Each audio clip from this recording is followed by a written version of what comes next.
on en parle encore de la mosquée. Et on réitère les mêmes propos malheureusement maintes et maintes fois. Eh bien quand tu viens à la mosquée pour écouter Qala Allah wa Qala ar-Rasoul, il ne faut pas que ça soit mécanique. Il faut appliquer ce qu'il y a dans la mosquée, particulièrement le jour du vendredi, ce qui est dit. Et qu'est-ce qui est dit? C'est ce que je suis en train de dire. L'organisation, la discipline. Si c'est pour sortir, ou alors la semaine prochaine revenir et se garer comme on le voit à chaque fois, se garer sur les dos d'âne carrément, ou alors boucher les passages jusqu'à ce que la personne sorte de chez elle non musulmane. Et ici, elle veut se rendre au travail. Et ici, tu lui prives d'un de ses droits. C'est ce qu'on appelle la dhulm, l'injustice.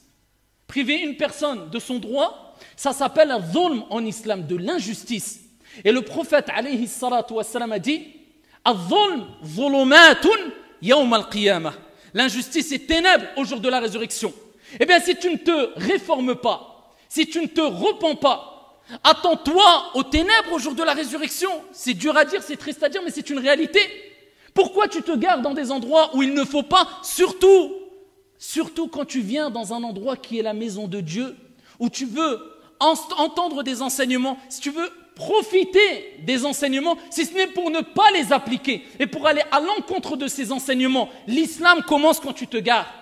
Et l'islam continue quand tu es à la mosquée. Et l'islam continue quand tu sors de la mosquée. À ce moment-là, on dira, la communauté est en train de se réformer, revenir vers la vraie religion, les principes religieux. Elle est en train d'attirer les gens. Elle ne fait pas fuir les gens. Et elle est en adéquation avec le hadith du prophète alayhi salatu wassalam, Bashiru wa la tunaffiru. Annoncez les bonnes nouvelles, attirez les gens et ne faites pas fuir. À ce moment-là, on pourra dire, on évolue.